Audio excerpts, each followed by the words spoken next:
Ako si Kasya Kabuyaw nga nagsugod gud ang buluhaton sa tumay mo magbalantay. Basta pag sugod nako, pagsulod nako dinhi sa Kingdom 1978. Akong edad atong panahon na 17. Karon si Pastor walay lain ginasulti sa mua fellowship ni tungod sa kabubuton sa amahan. Pumasok si ate, siya sister ni Kasya Kabuyaw. Pumasok siya 1978. 1978 sa ministry that time. So, si Pastor, pag time na pumasok na siya, walang ibang ginagawa si Pastor sa kanila is puro fellowship. Kasi medyo ano pa yung ministry ng time yun. Ginatudluan mi ni Pastor unsang pagbuhat sa maayo, gitudluan mi nahimo ming tao tungod sa mga fellowship ni Pastor nga mahatod gyud mi sa amahan niadtong panahon na. So walang ibang tinuturo si Pastor ng time na yun, puro fellowship, Word of God, para yung bang maging tunay talaga sila ng tao na mahatid sa ating Ama, yung spiritually. Yun po. Nga mao to mga kaigsuonan nga samtang nagabuhat mi sa kabubuton sa amahan sulod sa gamay nga compound. Natong panahon na namin sa dapit sa Kiyuhong, pero sa tamayong nangyapon. No, itong mga igsoon nga, natong panahon na, daghan among nakatunan sa mga fellowship ni Pastor. Mo nga, ang amahan, ang Ginoo niya itong panahon na usab, murag ka nang nagapakita o ganing mga milagro. Dito mi kusog ang among pagtuo, kung kinsa si Pastor, itong panahon na o gidihog gina si Pastor sa amahan nga mao na tong panahon na nga ang amahan gyud mo nagapadayag kanuna unsay sulti ni Pastor gipamatud-an na sa amahan. So katong time, nagpuyo sila sa usa ka dapit. Gamay lang siya na area. Kiyuhong is part of Tamayong pa rin yun, so may Purok Crest yun sa baba. Tapos doon lang sila natira. Tapos si Pastor araw-araw nagpe-fellowship sa kanila, fellowship. And then dumating ang time na lagi silang pinapakitaan mismo ng yung naked eye na milagro talaga. No? Hindi lang pa niya nasabi ni ate kung ano yung iisa-isahin niya yung mamaya kung ano yung mga milagro na pinagkita. Kasi dahil nga medyo kumbaga sa ano ka pa masyado medyo bata pa yung ministry. So sa kanila, sabi niya nga, yun ang nagpalakas talaga sa pananampalataya nila kay Pastor. Kasi kung titingnan nila si Pastor, parang kumbaga medyo may gray area ba, kumbaga yung ganun. Pero yun nga, dahil sa fellowship ni Pastor at sa mga nakikita nilang naked eye vision talaga ng milagro, yun ang nagpalakas sa kanila at nanatili sila ng mga panahon yun. Kung itong panahon na nami-schedule sa pag-ampo, akong schedule sa pag-ampo alas 3 hangtod sa alas 4, baka dagid na oras sa mua ginatuluan ni Pastor kung usan pag-ampo nga kanang sincere gyud sa atong Ginoo. Moto nitong panahon na samtang ni nagaampo amo na mabati nga ang mga anghel, mga manulunda nagalihan sa mua. Dili lang namo makita ang ilang panagway, pero amo mabati nga pagkadagko na lang yun nila. Mao to nitong panahon na misamot ang among pagtuo kung kinsa gid si Pastor. Yung kuan pa ang tanan mawala may ginatudlo ni Pastor sa mga mga hilas, nagatubo mi diha kay Pastor nga kanang gipanglig-on gyud mi sa spiritual nga bahin. Noong time na yun, sa panahon nila, meron silang schedule of prayers. Yung schedule niya is 3 o'clock hapon ba ito? O Kadlawon.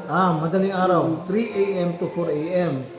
No? Sabi mo, 3 to 4 a.m. And then every time na manalangin sila, napipil talaga nila na hindi man nila nakikita, pero parang napipil nila sa paligid nila na may mga anghel, napipil nila yung presensya. And then, walang ibang tinuturo sa kanila kasi si Pastor of time na yun, puro prayers lang. At walang malis po, kumbaga walang involved na laman, yung lust sa flesh, no, lahat na yun wala. So puro prayers, puro fellowship ang saka mga milagro yun. Yun talaga yung nagpapalakas ng mga nung pananampalataya na kay pastor na nasabi nila kahit ganun kahirap po yung time na yun, natuto talaga si pastor. Ma'am, at that time ng mga panahon pong yun, mga ilan po yung member na nag-start kayo? Nung, kasi pioneering po kayo. No? Ilan po yung member po na pastor kayo po? Mga 5 ka pamilya, may 5 ka pamilya na. Kami nga mga bata pa, mga 8 ka buok nga nasa sulod sa balay ni pastor. Nga murag kami ang nag-aatiman sa palibot, sa sanctuary nga dito mi naga-prayer, mga 5 ka babae. Sa time nila, merong 5 families. And then sila na mga medyo dalaga pa, yung time na 8 sila. So sila yung kasama talaga ni pastor doon sa loob ng bahay, sa area na yon at nag-maintain din sa palibot. Nung panahon po na yon, aktibo po ba yung mga kamukha ng mga CFF, NPA dito po sa lugar po ninyo? Ay, oo. Sa barangay. Si pastor, ginakuan magiging si pastor nga sudlon. Iya mo to nga, ambag nagayaga-yaga lang sila ba, nga murag ng sudlon. Ginahadlok nila. Pero ang amo dito, may lampuon lang yun, may nakauban ni pastor. Muna, dili sila kasulod. Sa mga panahon nila, meron active yung CPPNP yun. And then, ang ginagawa nila nga, minsan, ay tinatakot nila pastor, yung mga members sila. Yun. Pero, ang turo ni pastor sa kanila is mag-pray lang talaga. Huwag huwag silang makipaglaban or go against. Manalangin lang at huwag matakot. So, yun lang yung pinahawakan nila. Hindi naman daw, wala man din nangyari na may ginawang masama sa kanila yung buwan. Pero yung presensya ng CPPNP that time, meron talaga. Ma'am, kailan po ito nag-umpisa yung, saan nag-umpisa yung mismong church ng KOJC, ang Kingdom of Jesus Christ? Saang lugar at yung unang-unang congregation na itinayo na simbahan dito po sa Davao ni Pastor Apollo Kibuloy? Ang primero gid nag-umpisa sa Kiyuhong, hantod nga padaygan na si pastor sa amahan nga kinagbiyaan niya ang isa ka among dapit pag magidala siya sa Villamor.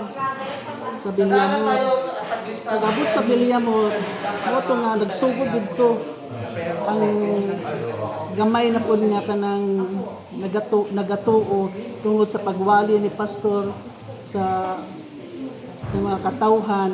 Hantod nga nagkadako, nagplano na po si pastor nga mupalit na po sa ka 1 hectare nga tukuran yun ka ng simbahan. Hantod nga daghan kay mga murag ka ng mga babag gani mauto nga abot sa kanang diha sa kingdom karon diha sa Davao. Nag-umpisa talaga dun sa Kiyuhong, sa Tamayong talaga. And then, dumating ang time na bigyan ng kapayagan ng ama, si pastor, na mag-move out sa lugar na yun. Kasi may instruction si pastor doon, yung ama sa kanya, na huwag umalis doon sa 1 hectare lot na yun Pero nung time na may na revelation na natanggap si pastor, na move out sila doon sila nagpatuloy sa Villamor. Yung sinasabi po ni ate na Villamor Street sa Davao po yun, sir. Sa may Barangay Obrero. Doon yun, yung Villamor Street. So doon nag-start. Pero Pentecostal pa yun, di ba? Pentecostal church pa. Hindi pa siya Kingdom of Jesus Christ. Okay. Yes po. Okay, So doon nag-start po yung... dito tayo. Ma'am, ano po masasabi niyo doon sa mga pinaparatang po kay Pastor Apollo Kibuloy ngayon regarding po doon sa mga Akong ikasulti gid ana nga murag wa gyud mabuhat na ni pastor nga ginaingon nila nga nang rape si pastor sa mga bata. Kay ngano bata pa mi nagadako mi kay ka pastor. Wala na ginabuhat ti pastor sa mua. Gina-fellowship ginon mi si pastor kung unsa gyud ang kabubuton sa amahan. Kana mangingon nila kana mga ex-worker nga nanggawas karon.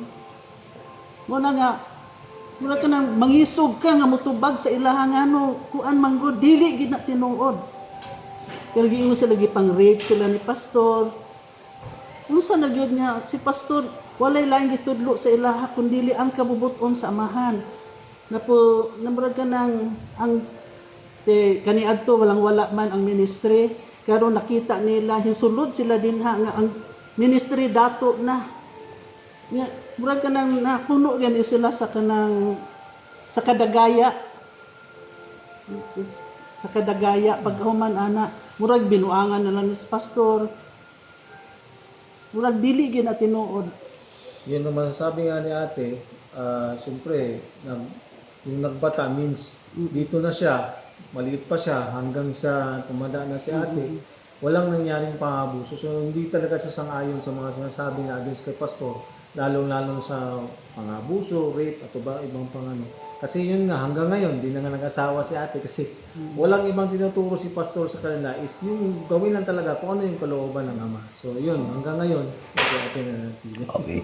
Maraming salamat po, Mama, sa time, sir. Maraming salamat po. Ano? Salamat po. Apo. Maraming Thank you very much po. Thank you. Okay po.